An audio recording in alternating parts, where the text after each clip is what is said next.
When David and Guillaume got back in touch about making Detroit, I wasn't terribly surprised they decided to make it because the fan response was so intense. So it makes sense that they would choose to do that after the enthusiasm. It was a challenge, and it was just an interesting thing to get my head around how to approach this character now as a different, much older person, and whether or not she had changed. And I'm very happy to say that with Detroit, I've had the opportunity to see Kara grow so much more than I ever expected. You do the housework, the washing, you cook the meals, and you take care of... God damn it, where the fuck's the rat gone now? Alice! Alice! I mean, she starts out essentially how she does in Kara in a very, not robotic, but, you know, android other way.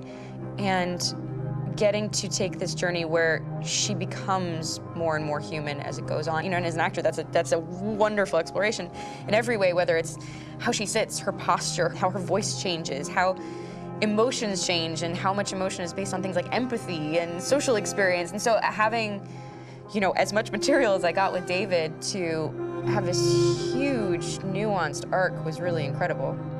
Why couldn't we just be happy? This experience has been quite different than the experiences I've had shooting film or TV or doing theater work. I have 83 dots on my face and a really flattering black wetsuit type thing, and you're jumping around with props, and it's kind of like being a 10-year-old imaginative kid, which is fun. There's 80 cameras around us. It's already lit. So we just shoot and shoot and shoot and shoot and shoot. There's no change of sets, there's no hair and makeup, there's no wardrobe, so we move really fast, and we'll go through about 35 pages in a day. Working in TV or film, we'll probably do 6 pages a day.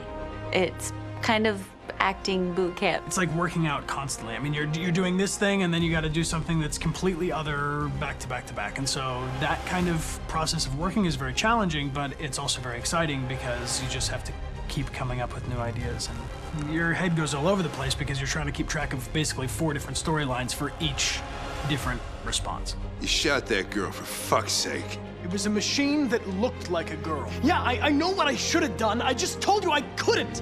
All right, I'm sorry. The fact that David Cade, he's telling like many stories interwoven from beginning to end is super complicated and super impressive, and I have no idea how he keeps it all in his head. He's not just the writer or the director who's seeing this from the outside eye, he's also thinking about the player walking through this space. You know, only somebody who really, really loves not the work, but like these characters and these stories and cares about doing something meaningful would invest that much in it. And it's always inspiring to work with somebody who cares that much. My experience with motion capture is this one. And I found it sort of terrifying in a way because they said the computer's going to build you. But then as we got into it, I realized all the elements of it were still artistic. I just dipped into a really brilliant setup here. I've never seen anything like it. And this won't turn me into a product because I was playing a character. So it's wonderful. In the game, Detroit comes back because of a revolutionary industrial rebirth. And there's no reason why that can't happen in Detroit, because they have such tremendous infrastructure for millions and millions of people who can very easily support, you know, a new industry.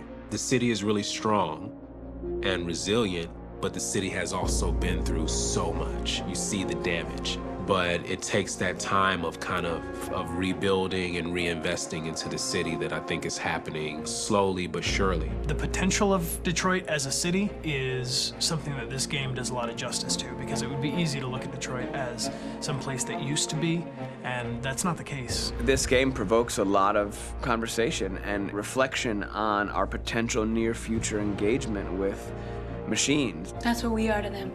There's merchandise on display in a shop window. I think that a group that feels marginalized, feels like they deserve and have earned access to themselves and the environment around them, and are trying to figure out a way to articulate how to get freedom. What was I designed to be? Their slave? Their toy? It plays with your comfort levels. You think that this is fine, you're comfortable with it, until something blurs the line and throws you off, and now Do I feel differently about whether this should be allowed? Should it be banned? Should it be encouraged? You're gonna ruin our lives, and for what? For a bunch of machines? They are not machines! They are alive! I'm alive! You're alive! They're nothing! There are lots of comparable comparisons to any type of persecution of religion, race, etc., dating way back. It can't just be a video game where you shoot 'em up or where people make these choices to do whatever. I think that's the whole point. You have the choice, and you can either choose to go in one direction with your character or another. And I think that's going to be very telling about the gamer. Very telling. I think there's going to be a really strong reaction to this game, which has such a strong perspective.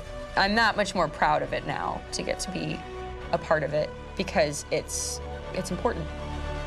In this game, you're actively building and designing the character through not just what kind of shield does he have or what color hair does she have, but like their temperament and the way they deal with problems. The different endings to this game are so radically different based off maybe seemingly insignificant choices in the moment, but like life, they all add up. And can't play life again, though.